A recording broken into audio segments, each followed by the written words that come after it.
మీలాంటి నాలాంటి వేరే వేరే కామన్ మ్యాన్ల కన్నా డబ్బున్న వాళ్ళు చూస్తే ఏమో నిజమేనేమో, నా తండ్రి లంచం తీసుకుంటున్నాడేమో, లేకపోతే ఇలాగా జరుగుతుంది కదా, ఇది మన ఈ ఫుడ్ మనం తినడం కరెక్టా, వీడిచ్చే బట్టలు మనం వేసుకోవడం కరెక్టా?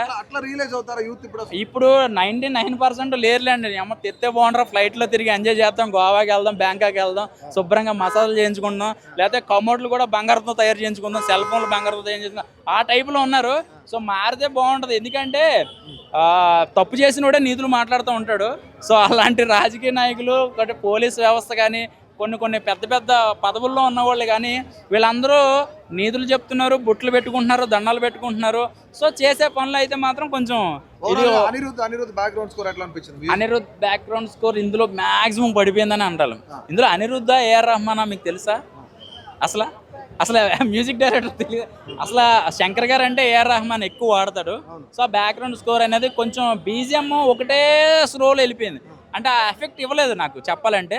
సో ఈ ముసలోడి క్యారెక్టర్ ఏం చూస్తాను రా అని అనిమిలో అసలైన కమల్ హాసన్ ఒక 20 నిమిషాల తర్వాత అమ్మా ఇదిరా అని చెప్పి గూస్ బంప్స్ వస్తాయి. కొన్ని సీన్లు, ఫైట్ సీన్లు కానీ అసలు ఎలా చేశాడు రా బాబు, కొన్ని స్టంట్స్ అని ఎగరడాలో కానీ, అంటే ఒక ముసలోడు తలుచుకుంటే 6 ప్యాక్ కూడా తీయగలడు అని చెప్పి చూపించారనమాట.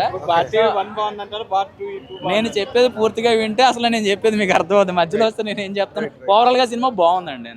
అంతే, పార్ట్ వన్ బాగుందని చెప్తాను. 4 అండి, 5 4 ఇస్తాను. ఎందుకంటే మరి మనం ఎక్స్పెక్ట్ చేసినంత అయితే ఏముండదు. ఇందులో మెయిన్ పాయింట్ ఏంటంటే ఇప్పుడు మన ఇంట్లో వాళ్ళు తప్పు చేస్తే అది తప్పు కాదన్నమాట, బయట వాళ్ళు చేస్తేనే అది తప్పు అన్నమాట. ఇది కూడా ఎందుకు చెప్తున్నా అంటే ఒక గ్రూప్ ఉంటుందమ్మా, సిద్ధార్థ టీం ఉంటుంది, ఒక క్రియేట్ చేస్తారు కమ్ బ్యాక్ భరతుడు కమ్ బ్యాక్ అని. కమ్ బ్యాక్ అన్నప్పుడు వీళ్ళు బాగా చూసుకోవాలన్నప్పుడు మళ్ళీ వాళ్ళ సిద్ధార్థ వాళ్ళ మమ్మీ చనిపోయినా గో బ్యాక్ అంటారు అన్నమాట. అంటే వాళ్ళ ఇంట్లో ఎవరు చనిపోయినా కానీ అది తప్పు కాదు, బయట వాళ్ళు చేస్తే తప్పు అన్నమాట. మెయిన్ పాయింట్ అది చూపెట్టారు. 100% ఇంట్లో వాళ్ళంగా నిలదీయాలి. సినిమా పరంగా అయితే okay, one time watch. Brahmanandam ఖాళీ ఒక మాటగాడు ఉండదు భయ, ఖాళీ చూపిస్తారు సీన్ అంతే. ఒక మాటగాడు మాట్లాడు, ఖాళీ చూపిస్తాడు అంతే. సిద్ధార్థ క్యారెక్టర్ ఎక్కువ కమల్ హాసన్ కన్నా. సిద్ధార్థ అవును, హీరో అనే ఉండొచ్చు, నేను చెప్పొచ్చు హీరో అయితే.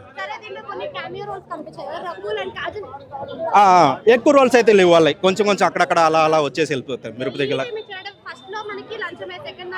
సెకండ్ దాంట్లో లంచమే. ఆ పార్ట్ 3 ఉంది, ఆ పార్ట్ 3లో అరెస్ట్ చేస్తారు మనల్ని. కొంచెం చిన్న బిట్టు చూపెట్టారు. తాత క్యారెక్టర్ మనం ఎక్స్పెక్ట్ చేసినంత అయితే ఏం ఉండదు అందులో. కమల్ హాసన్ అయితే ఎక్కువ రోల్ అయితే లేదు. దీన్ని బట్టి భారతీయ 2 ఎందుకు పెట్టాడో కూడా నాకు తెలియదు, ఏదో అలా వచ్చి ఇలా వెళ్ళిపోతాడు. ఓకే, సినిమా పరంగా అయితే ఓకే, సినిమా బాగుంది, వన్ టైం అవచ్చు అంతే. మార్పు అయితే ఏం కనాలి నాకైతే, నో మార్పు. ఇన్ని నాకు తెలిసిన మాత్రం ఈ శంకర్ సినిమా కూడా కాదు, నాకు తెలిసి ఎలివేట్ అవ్వట్లేదు, అందరినీ కనెక్ట్ ఎమోషనల్. మీరు కంపేర్ టు భారతీయుడు ఒకటి చూసారనుకోండి, ఇట్ టచెస్, మనకు అన్ని చోట్ల టచ్ అవుతుంది. ఇక్కడ అలాంటి సిచ్యువేషన్ చాలా తగ్గిపోయింది. వేరస్ మీకు ఇప్పుడు విఎఫ్ఎక్స్ అంటారా, లేదు మ్యూజిక్ అంటారా, అది ఎక్కడ మనకు బయట పడట్లేదు. హార్డ్ వర్క్ ఉంది కానీ బయట పడట్లేదు. ఇదే అదే నాకు మిస్సింగ్. శంకర్ టచే లేదు, శంకర్ టచ్ చాలా మిస్ అయింది.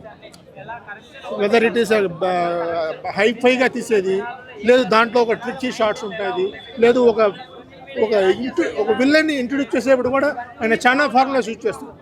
ఇంట్లో 4-5 విలన్లు ఊరికే మాటకు 5 నిమిషాలకు ఒకసారి వచ్చిపోతారు, అందరినీ జస్ట్ అటు తోసేసారు.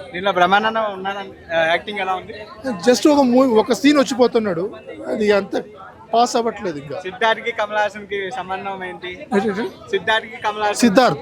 సిద్ధార్థ్ వచ్చి ఒక నలుగురు చేరి ఇక్కడ జరిగేదని వాళ్ళు ఫేస్బుక్లో పోస్ట్ చేసుకుంటూ వాళ్ళు ఉన్న ప్రాబ్లమ్స్ ఎలివేట్ చేస్తారు.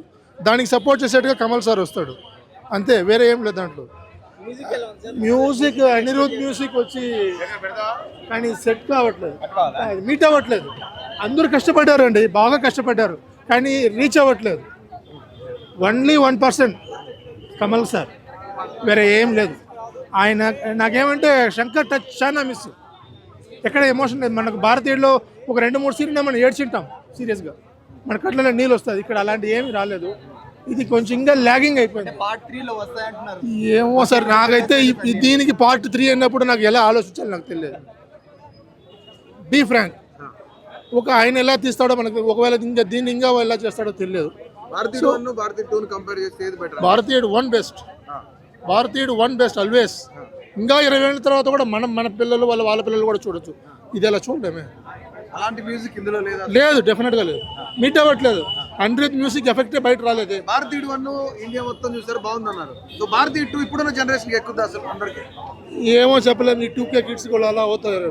వాళ్ళంతా న్యూ అంతా మొబైల్ వాట్సాప్ అలా ఉన్నారు కదా, వాళ్ళు వేరే ఇష్టపడచ్చు అంతే. ఫుల్లీ కరప్షనే, సేమ్ లైన్. ఫుల్లీ బ్రైబ్స్ అన్నీ, అది దాని చుట్టే నడుస్తుంది. ఇప్పుడు ఏమంటే అన్ని స్టేట్లో దూరాడు తాత. ఒడిశా అన్నారు, గుజరాత్ అన్నారు, ఇప్పుడు ఏమైపోయింది తమిళనాడు చూపించట్లేదు, ఆంధ్ర చూపించట్లేదు, హైదరాబాద్ చూపించాలి. అలా ఎందుకంటే చూపించినప్పుడు అందరితో చూపించాలి. అక్కడే తప్పులు జరుగుతుంది, ఇక్కడ తప్పు జరిగినట్టుగా అన్ని దగ్గర నడుస్తుంది. సో అది థ్యాంక్ యూ.